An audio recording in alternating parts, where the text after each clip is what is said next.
Okay, All right, we'll call the meeting to order at 8:01.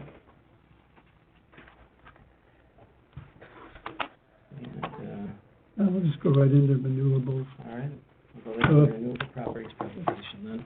Everybody hasn't had a chance to meet everybody. Brian Madigan from Renewable Properties. Stephanie is also with them on the phone, and Kevin Zanner, the local counsel. So, Brian, I'll turn it over to you. Yeah, thank you very much. I appreciate the introduction and the opportunity to present here today. So I was hoping to do a slide presentation, but it turns out I didn't bring my HDMI cable. So you've got the presentation that Tom printed for you, so we kind of go by that. So I'll start with the agenda slide, and just introduce myself. My name is Brian Madigan. I'm the project manager for our Slayton Settlement Road solar project with Renewable Properties. And what I wanted to discuss today is our proposed application for a pilot, get into the details of that. But also, before I get into the details, I wanted to provide some background as to who Renewable Properties is and the details of our project, and then explain the concept of community solar and how we generate revenue, because I think those two aspects are really important to understanding how the project fits with the IDA's review criteria, and why we have proposed the specific pilot payment or megawatt payment per megawatt that we have proposed. So I think that's kind of the general overview of what I wanted to cover today, and again, appreciate, Tom, your time and effort to get us here. So first, I guess next slide here with who is Renewable Properties. We are a national developer, financier, owner, and operator of community solar projects. So those can be up to 20 megawatts, but they usually hover around 5. We are headquartered in San Francisco, 26 employees. We were founded in 2017 with just getting a few projects off the ground, and we've grown substantially since then. Right now in our development pipeline, we have about 400 megawatts worth of projects across 11 states.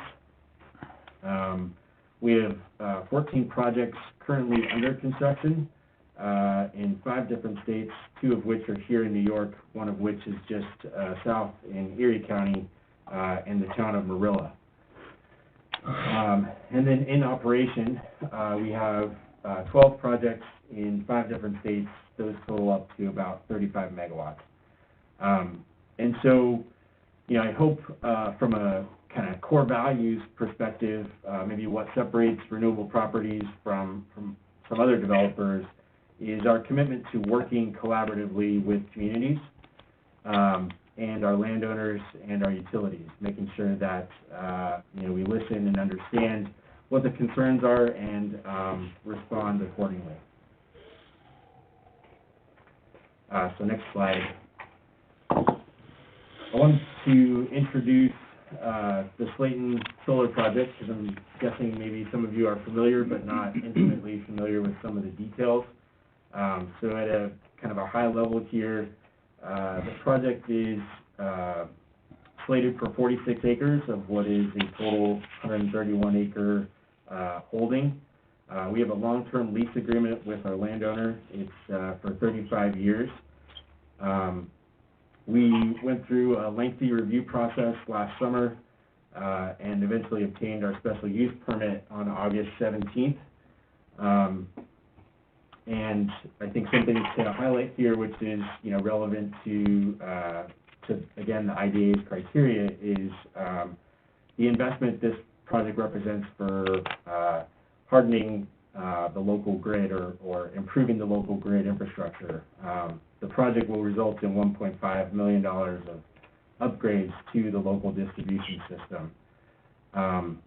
And and then just to further that, for the local community, we estimate the project will be able to serve roughly 2,000 homes, and that comes into play later in our conversation, but just to kind of provide that now.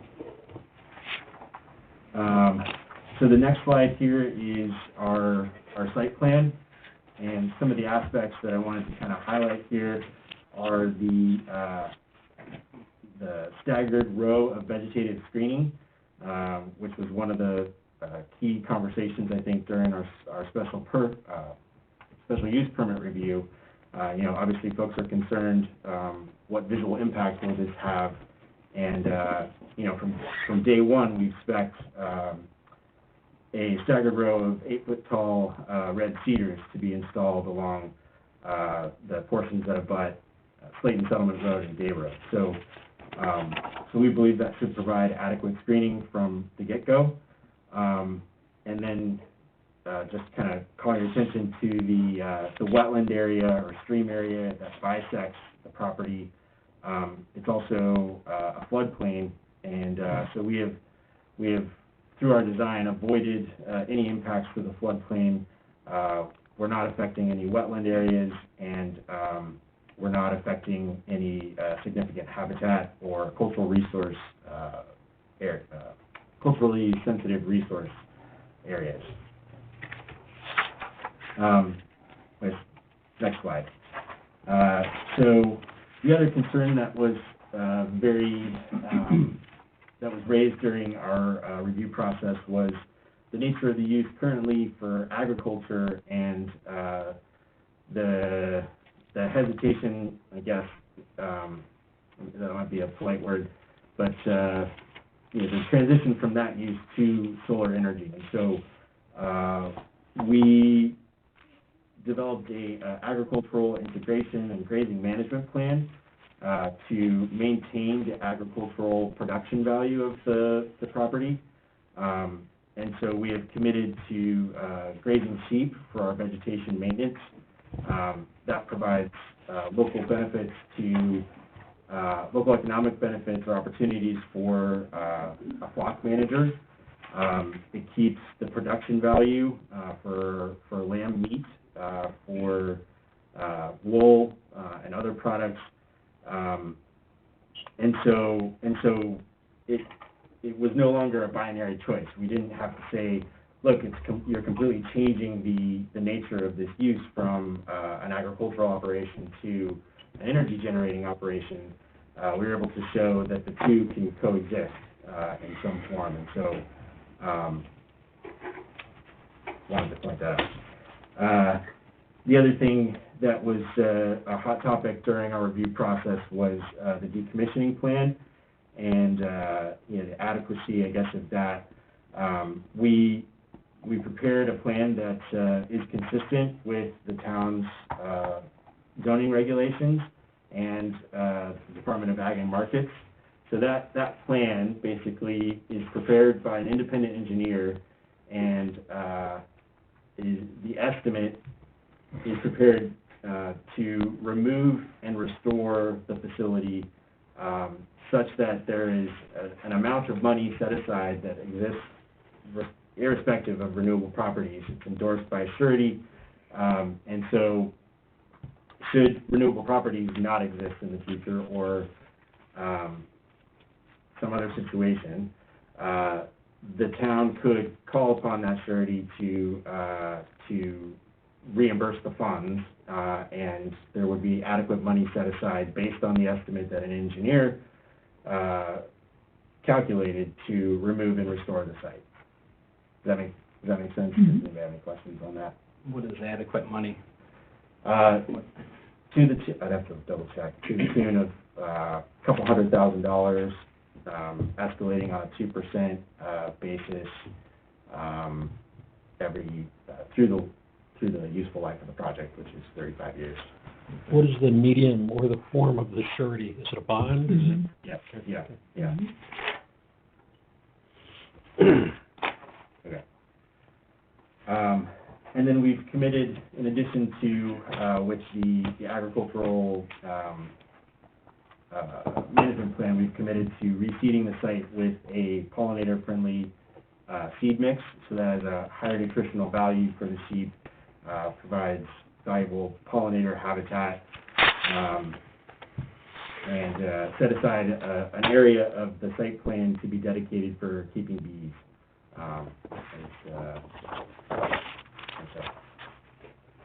Those are kind of the important, I think, topics or controversial topics that were debated during our second meeting.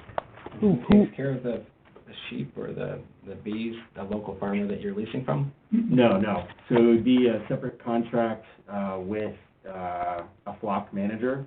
And so we have engaged a company called United Agrivoltaics. They prepared a cost estimate on an annual basis to maintain the flock. And so they get to kind of decide, with the overall priority being the vegetation can't interfere with generating the efficiency of generation.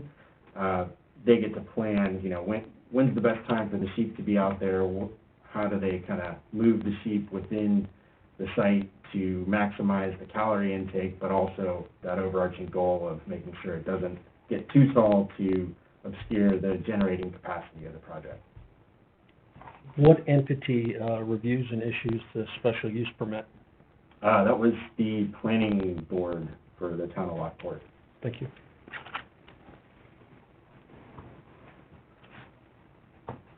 Okay. Next slide is, I wanted to address the concept of community solar and how it functions and why that's a benefit in terms of, or how that aligns with the IDA's review qualifications for contemplating a pilot. I know this is the first solar project that's come before you guys, so I think it's important. I'm not sure your familiarity with community solar on the whole. So anyway, the concept is established or put together such that it's sort of like if you had solar panels on your house, but maybe you live in an apartment and you don't have the opportunity to put solar panels on your house, or the house you live in doesn't meet the criteria or standards to be able to install it on the roof. So the community solar concept allows a subscriber to subscribe to an offsite project and essentially achieve the same benefits that they would through having it installed on their home. So they get renewable energy, and that renewable energy comes at a reduced cost, roughly 10% off your monthly bill as an individual. And we can map on that later to hit home how that benefit, while it's, maybe not that much money on an individual basis, when you take into account the number of subscribers, 2,000 households, and over the life of the project, it adds up significantly, or it adds up to significant savings for this community. Community solar is different than, say, the large-scale projects that you might have heard about locally. Those interconnect to the grid at the transmission level, so that power can be wheeled around throughout the state. But a community solar project, it stays, if I go to the next slide, it stays within the local grid. And so it stays in your community. And so it's not transmitted downstate. Basically, anyone with NYSEG as your provider has the opportunity to subscribe and receive the benefit. And so again, I think that those benefits of reduced cost for electricity, both at the individual level and at the broader scale, taken over the life of the project, really do align with the IDA's review criteria. The fact that we're making significant investments into the local grid infrastructure at the distribution level provides a benefit to Lockport and the greater community as a whole.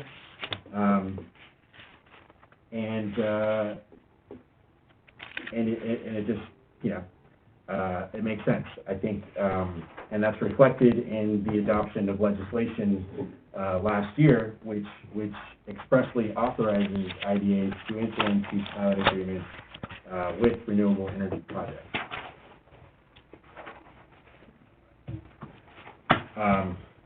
Okay, next slide. So community solar is intended to provide a benefit to the community.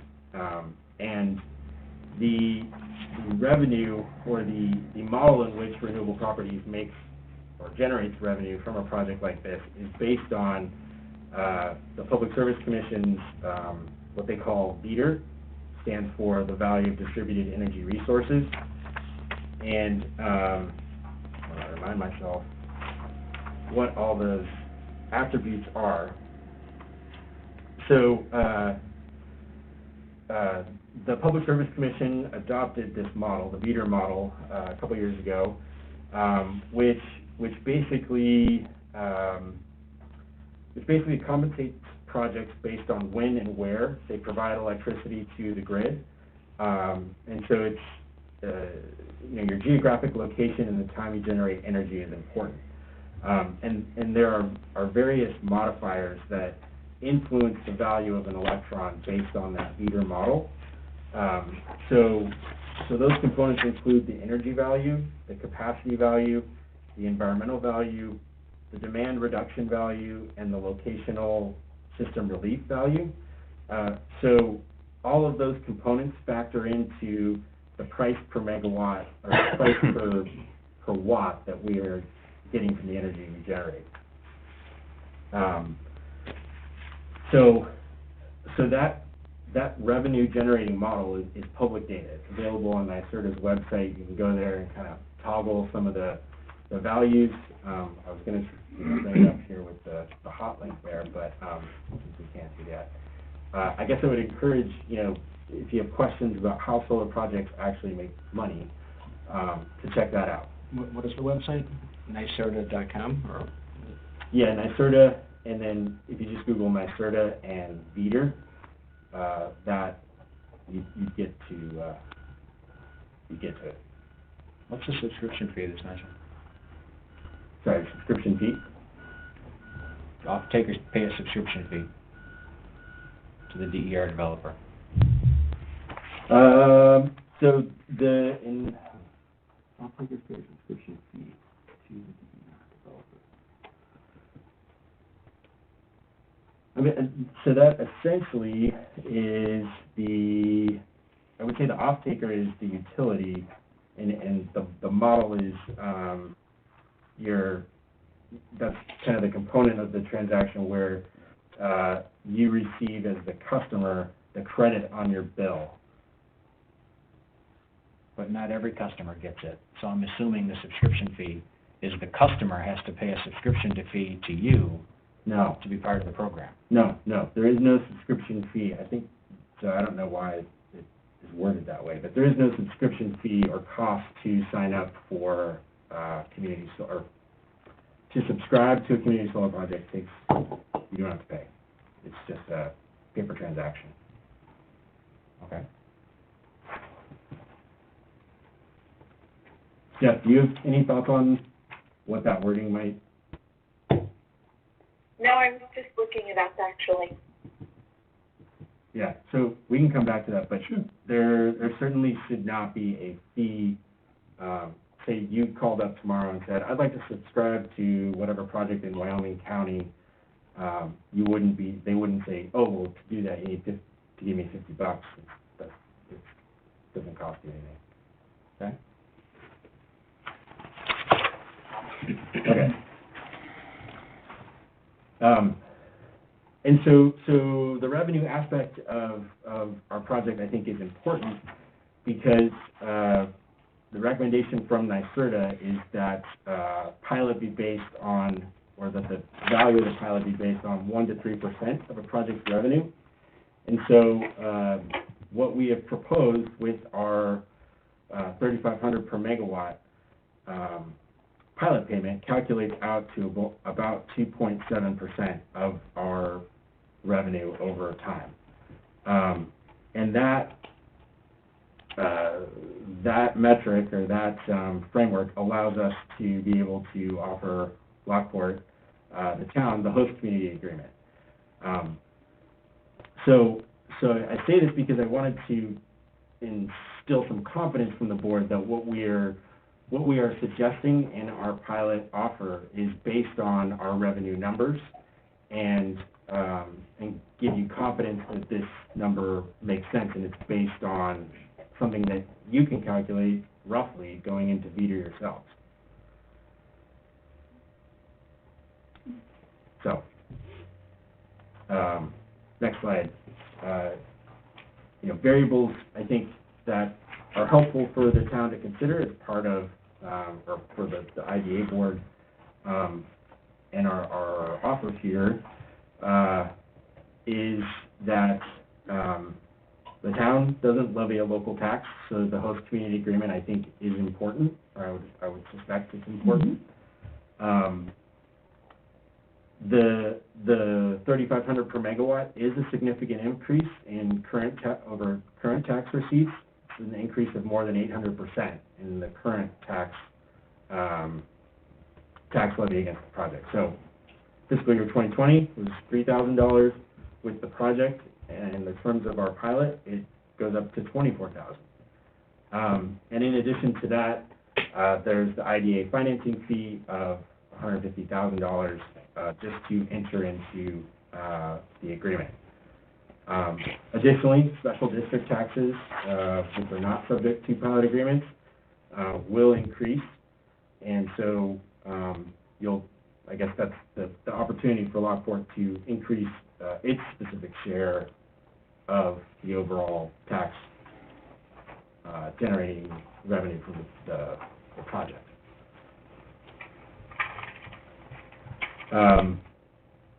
Okay, next slide. I know that I assume that the board here is concerned about jobs, and it's true that solar projects don't necessarily create long-term jobs or numerous jobs, but it's not without consequence. And so a few things I wanted to mention is that, we are willing to commit to a proportion of utilizing local labor. The number of laborers at the peak of construction, I think in our application we said 50, but based on the project in Marilla, that number is probably more like 100, maybe even more at certain times. And so those individuals during the construction process, which would probably be 6 to 8 months for a project of this scale, they'll be spending money here locally in the community for goods and services. They'll be doing laundry at the laundromat. They'll be buying gas. They'll be staying at hotels. They'll be eating at restaurants, groceries, all of that. There's also, a proportion of our overall project cost is for professional services, of which we would expect, local, probably land surveyor or engineering aspects during the construction process would be contracted.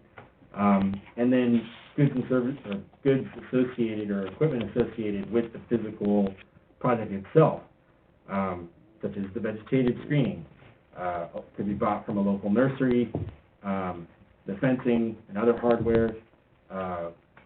We had an EPC contractor create a bid for us last spring around this, last year around this time, and they estimated that all of that influx of construction-related activity would result in about a $1.3 million investment during the construction period, and that was included in our application. And also wanted to mention, that the economic investment locally in terms of the discount that individuals receive, say it's 2,000 subscribers, if you roughly, they're paying $50 a month on their electricity bill. That obviously fluctuates, but just for rough numbers and math, over the long-term life of the project, that's $4 million money in people's pockets that they would have been paying for their electricity, but instead they're subscribing to this project, which is local. They're getting their energy from a local source. I think that's a significant aspect. And then our operations and maintenance contracts, kind of the long-term job aspect of this, it's not insignificant, even if it's not, a dedicated full-time employee. Those contracts probably total between the chief grazing and operations and maintenance somewhere around $60,000. And when you take that over, numerous solar projects in the state, that's new jobs. Next slide, kind of to conclude things here. I would suspect there would be a question about incentives in NYSERDA and what type of incentives did we get. Unfortunately, the delay in our special use permit process prevented us from being able to qualify for any of those incentives. So we're not getting any money from NYSERDA. Just as kind of a general note for the times we're in, we had another EPC contractor prepare a bid about a month ago. We sent the project back out to bid from last year because things have changed. And the cost for construction has increased roughly 20% based on supply chain issues, inflation, labor shortages. Mostly it's supply chain and there's a lack of availability of modules at the moment. So that price has skyrocketed. All of this has left our landowner in a challenging position because they have already begun the process of transitioning from a dairy farm to organic beef. They are eager to retire and want to hang on to their land. So, without diving into their personal details, they have a very vested interest in hoping this moves through, and we come to an agreement sooner than later so we can start construction and get them an operational project. And so, the overall benefit, I think, or the benefit to renewable properties is that we get a clear, standardized, and predictable tax liability assessment.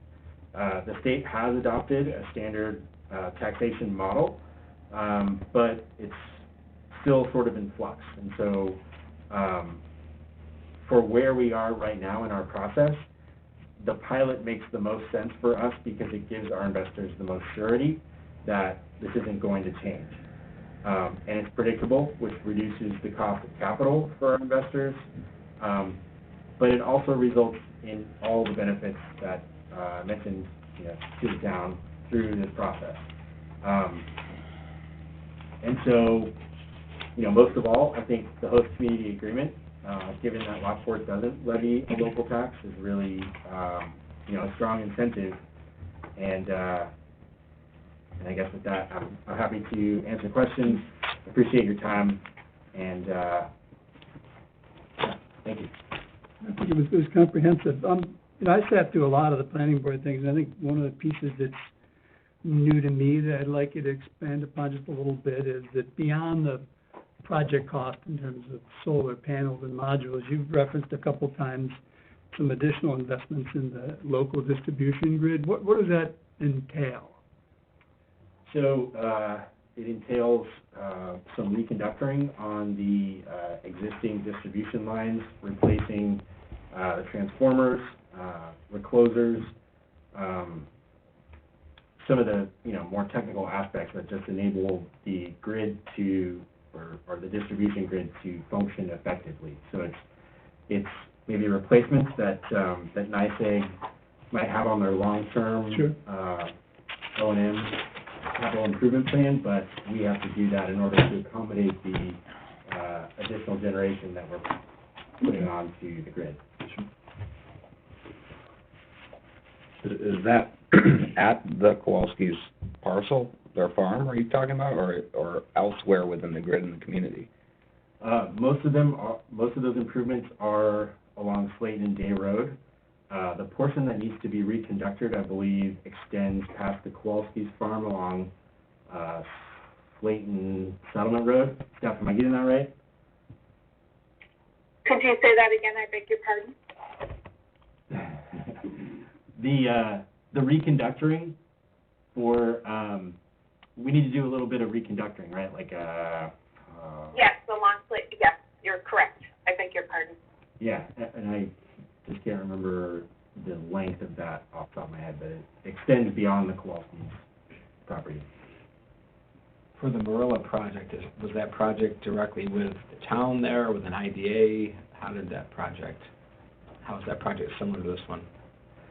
So we similarly went through the special use permit process and agreed to a host community agreement during that review. And then the IDA, Erie County IDA, decided to adopt their own solar policy. And so we ended up with they have a standard review criteria now.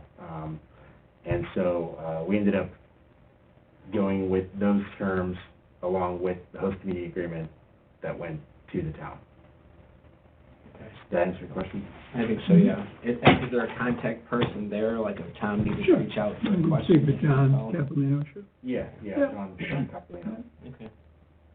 I have two questions for you. The pilot agreement, the payment in lieu of taxes, what types of taxes would be alleviated in the solar project? Well, it's the county, school, and library tax, I believe, Mhm. right? Correct. Kind of three primary. Yeah. So of that scenario, the school gets roughly Mhm. 75%, the county gets 25%, and the library gets a fraction of 1%. Is the assessment for the solar project different than the assessment that's currently in place as agricultural land? Yes, Sure. yes, significantly. I think we talked before about all the state assessors now need to use that discounted cash flow process to reach a new assessed value of the portion that generates solar. Yeah, and in this case, it doesn't really matter. It is the Roy Hart School District, in case you're curious. Okay.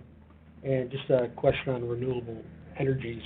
What is the type of business entity is it, and what's your primary source of capital? You mentioned surety for your investors. So in terms of, long-term viability and, repatriation of the parcel 30, 35 years down the road, what type of business entity is renewables, and what's your primary source of capital? Is it private investment? Is it private equity? What? Yeah, so our primary investor is a company called Carval. They're an arm or a legacy arm of Cargill Industries. Mhm. So Carval, I guess their hitting zone is kind of renewable energy and technology.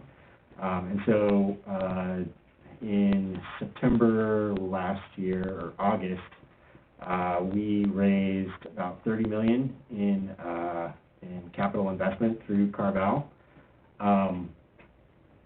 And so, I don't know, Stephanie, trying to think of, can you maybe provide a little more context than what I might have mentioned just now? Sure. Also playing into our revenues, our operating assets and the revenue that they generate.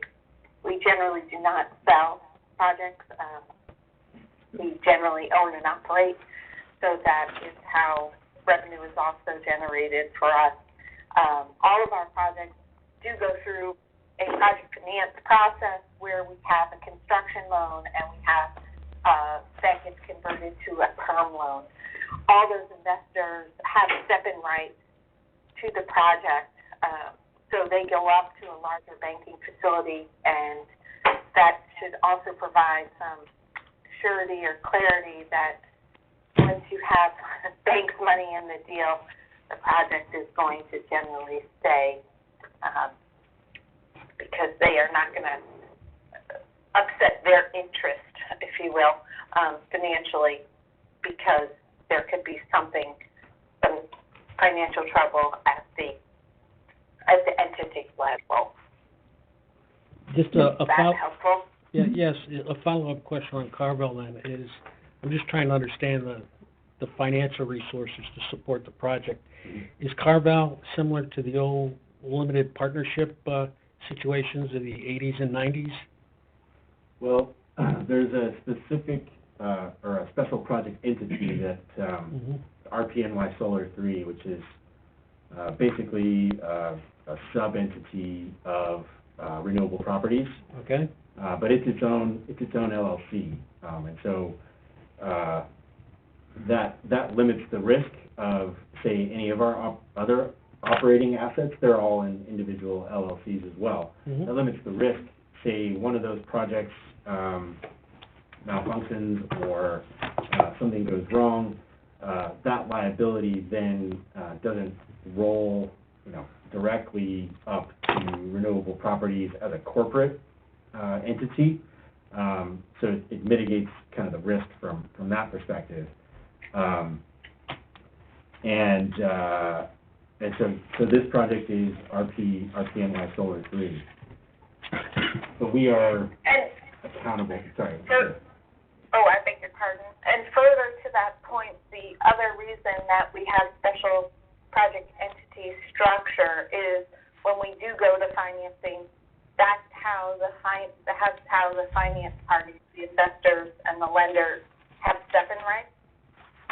If we were all bundled under one umbrella, they wouldn't be able to have that financeability and step-in rights. I think it would So be, that's the other reason for that type of structure. I think it would be helpful if you provided us with a document that shows the various entities that are involved, what they are they corporations, LLCs, what, so that we really understand the structure here. We'll take that back and discuss it. Thank you. Mm-hmm. Other questions?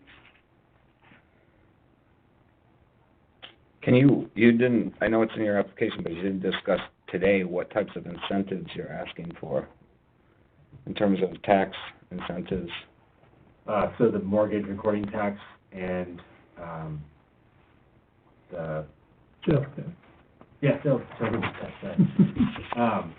The sales and use tax exemption would apply to pieces of equipment that are in front of the inverter.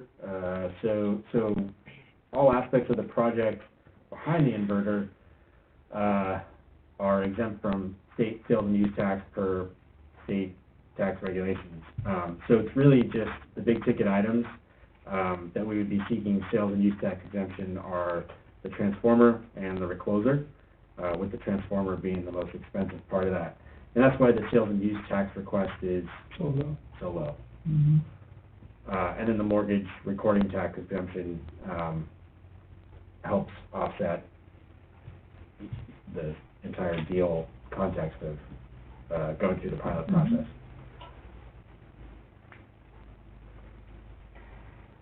Does the application break down the total benefit to the to Renewable Properties for the inducement? Not that it does yet, just because, there is the portion of the application specific to pilots, which for starters on our application only has 15 years worth of slots. But B, I haven't really, until I learned some of the stuff today, run that, which I certainly can do, especially with a little bit of help with Tom and Jill. So, no, I don't think we're at that particular number yet, just because this is a little bit more complicated. Normally, we know that a property is assessed $1 million, and it's going to be 15 years, and boom. So, yeah, I'll run that. Well, I think it'd be beneficial if you provided us with those figures. Yeah, we can collaborate on that, sure. Yep. Yeah, so we have internally, but my understanding from the IDA application directions was that was. Yeah, no, that's true. That's fine.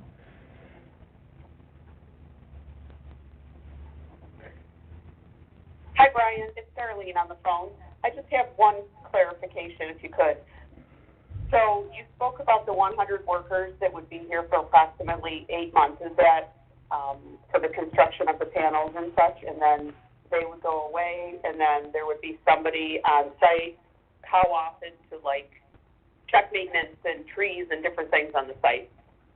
Yeah, so, you know, the interval for a typical O&M kind of making sure everything's functioning properly, I think it's, 6 times a year.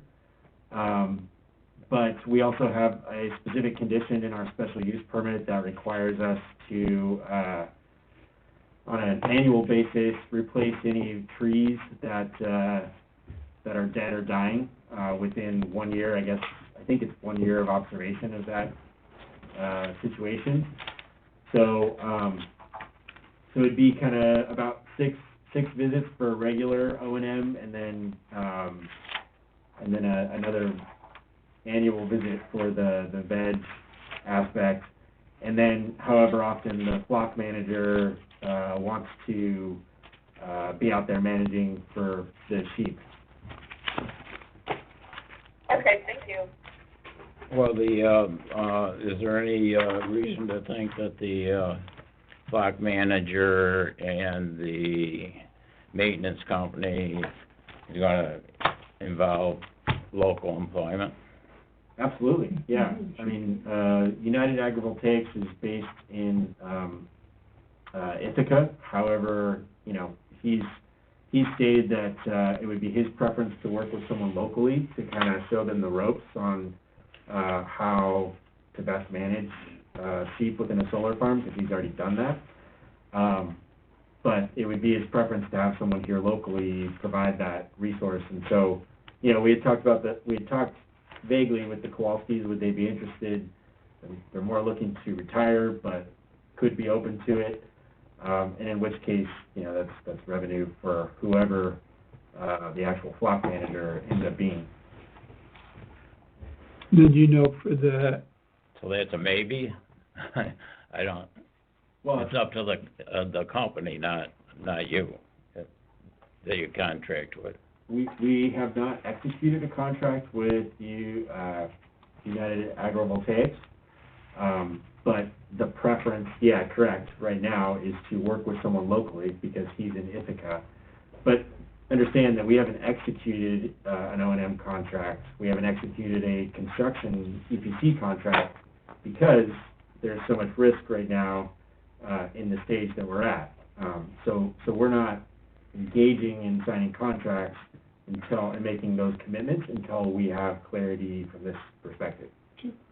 do you know, and are you able to say, for example, who the O&M contractor with the Marilla project is? Oh, I don't off the top of my head. I'll check for you. Hold on. I'm just curious if it's a regional name that we know, like Ferguson Electric or O'Connell Electric or someone of that stature. Be smart for them to get into those line of business. That agreement has not been executed yet, and my asset manager is not up because he's on this side of the coast, but we can revert with that answer. Sure, that's fine. No, that's, Thank you. yeah. I'm not sure that any of the local firms are doing O&M specifically. I'm going to also ask him that question, Sure. because I know he looked into it as well. So we'll come back with a full answer. Okay. This is good. All right, Brian and Kevin, thank you all very much. We'll be in touch. I want to make sure, I didn't really introduce Kevin, so I apologize for that. So He Kevin- loves it. It's okay, I'm on the sideline here. Got right I'm into happy it. to address any questions as well from a legal perspective, either now or afterwards. Certainly Jan or Tom can reach out to me, and, I'd be happy to do that, or any of the board members for that matter. Tom Side has my information, so happy to talk to any of you. Great, appreciate it. Drive safe. Thank you very much. Thank you, Stephanie, appreciate it. Thank you very much. Hope you can go, Afternoon. hope you can go back to bed. I don't know. My family's up in Bolton. Thank you. Have a great day. It's, Thank you very much. Yeah. No, it's, on the Canadian border, north of Bangor. Oh, I don't think I'd be as my father lived. alert at 5 a.m. as she was. Yeah, yeah. Does he have an accent? What's that? Does he have a Maine accent? No, No. not really. I don't From here. Yeah, Yeah. he's been there 25 years, but, yeah, he really doesn't have an accent. It's usually pretty strong up in the Yeah, West. you really don't either. No, I don't, yeah. All right, thanks, guys. You can go ahead, Todd. That's banging through the rest of them. Okay, I think everyone had time to read over the minutes from the last meeting, so, The one thing I noticed, which I apologize, is that we do have both sets, the actual regular meeting and the annual meeting. It doesn't look that Maureen included the annual minutes, but you've seen them, you saw the script basically when we presented it. So, yeah, we should probably get motions on both of those. okay. Take a motion for, last month's meeting minutes. So moved. Second. So moved by Harry, second by Bob. All in favor? Aye. Aye. Motion carried. And also on the annual statements you're talking about, Tom? Annual meeting, answer. Annual meeting minutes, we'll need a motion on that as well. So moved. So moved by Harry, I'll second. I'll second it. second by Bob. All right, all in favor? Aye. Motion carried. Aye. All right, thank you. Treasurer's report, Bob? Okay, statement of cash transactions. Receipts, standard interest number, 137. If you look at the disbursements, there's a number of them, but a lot of them were part of the accounts payable that we pulled into December. So, we've got, money to the town, which is a combination of our normal bill and some meeting expense, travel expenses, our Toshiba contract, the Seaman Norris contract, and Kate. WSP. That was the, aviating bird Oh, contract. okay. Last little bit of wrap up with their conversations with the DEC. Right, okay. And then we have a number of memberships. The New York State Economic Development Council, the Niagara Chamber, the Lockport Business Association, and the Commercial Association of Realtors all roll into a number on the next page. And then we've got the Invest Buffalo Niagara, which is more of an advertising and promotion, which you'll see on the next page, and then our taxes to the town, 5267. So total disbursements, total cash that went out, 24,516. And then we'll just go right to the income statement, next page. Again, you'll see the interest again, and then you'll see the management fee and the meeting expense broken out into the two numbers there. The dues and memberships that I listed off on the other page all roll into that 1390 number. The taxes, as you saw from the previous page, and the advertising and promotion. So the net loss for January and for the year, 15,880.19 so far. And then on the balance sheet, you'll see our checking total of 100,887. Savings account, 1602,051. Total assets of 2715,893. We've got the two bonds and the accrued GM litigation that all total up to 305,440.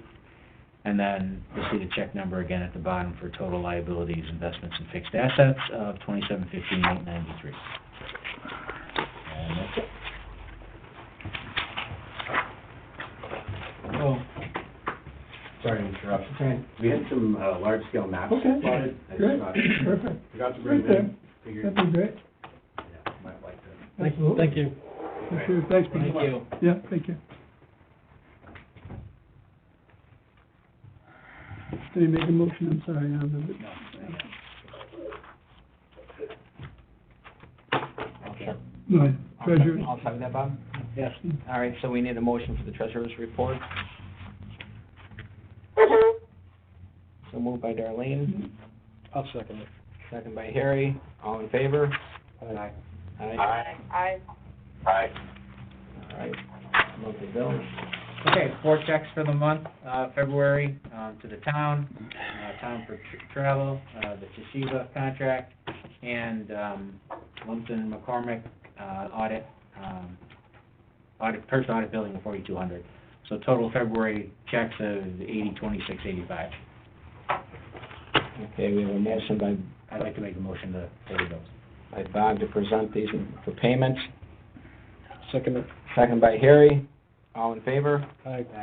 Aye. Aye. Motion carried. Thank you. Okay, I can go quick for mine. You'll see the next month's financials, with the revised date that, the EDC conference got moved to. I have a conflict, so since we're not attending, we've had that, program fee returned to us. You saw the $4,200 payment to Lumpton McCormick. I would say that audit's probably 90% done. It's been done virtually, just like last year, between Kate and myself. All the materials have been sent to them. The legal concerns from Seaman Norris was forwarded. I had an email late last night from Mary that I'll take a look at, but I did have kind of the standard 15-minute, any fraud concerns, anything else changed since 12/31 discussion yesterday. So I think they're in good shape.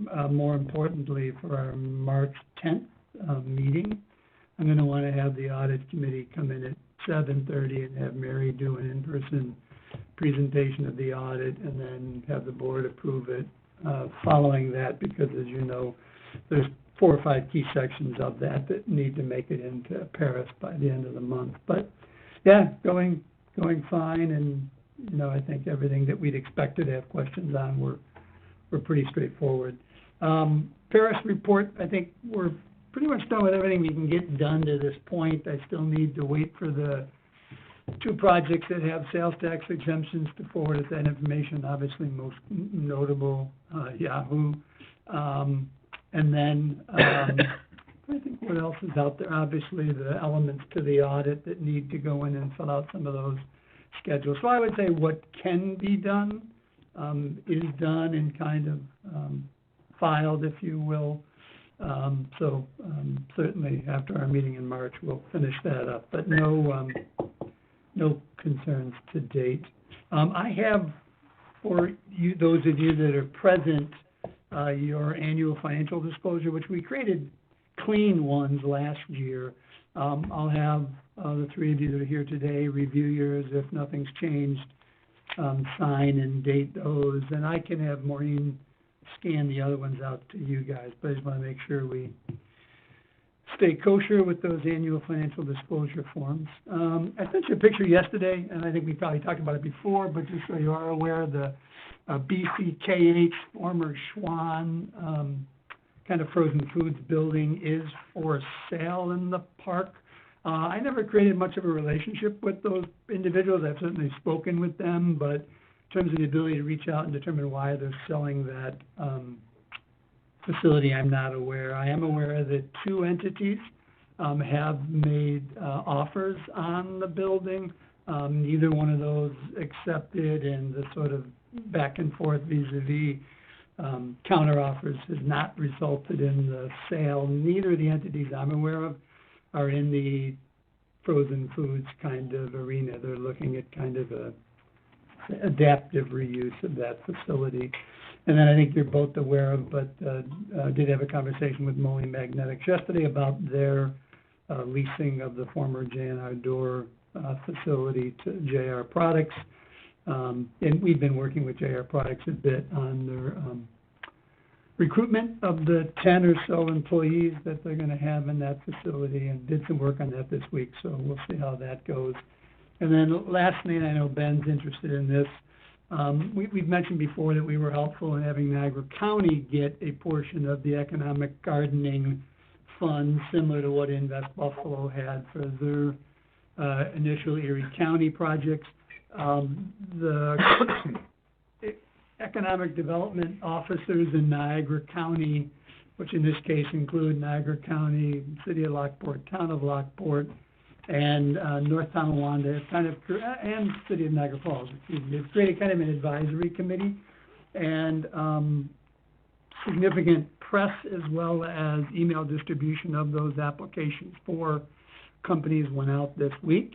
I think I've mentioned to you that I've made pitches to 2 firms, locally. That's really all I've planned to do in terms of a personal effort, because I think they made more sense than others, but certainly others may apply. So in the end, that advisory council, if it receives more than 4 proposals, will need to kind of select the 4 entities, 2 in Niagara Falls and 2 other parts of the country that participate in that economic gardening project. So that's it for me.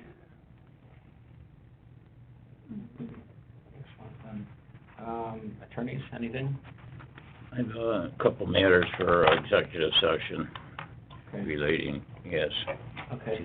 So we'll- consultation with attorney Any when we get, Any old business before we get to executive session? I don't think so. Any new business? All right, I made a motion to go into executive session. I'll make a motion. Motion by Bob, Second. second by Harry. for consultation with the attorney. Thanks, Ben. I'll be in touch. Mind if I give you a call later? Sure, no, I just, let me go right ahead. I get cell phone number? Sure. I don't know if it's on my card. It should be. You got my coffee mug.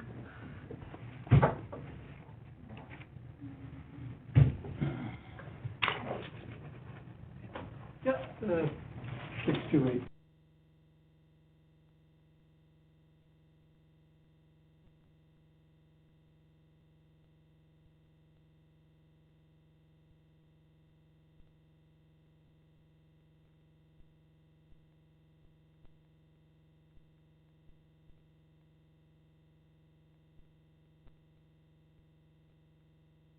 Our next meeting is Thursday, March 10th, 2022. Let me just remind everybody, those of you that are on audit, which I believe is Darlene, Eric, I'll email each of you separately just to remind you, but we're gonna want you, Todd, if you're available, that's cool too. They like the chairman, I think, Okay. to be there, but we gotta Yep, hit, I'll be there at 7:30. we gotta hit that target just 'cause of Paris, but I'll email you. Okay, motion to close the meeting? I've got an appointment, I think. So moved. Moved by Harry. Second. I'll second. Second by Darlene. I got you. I'm inactive, Harry.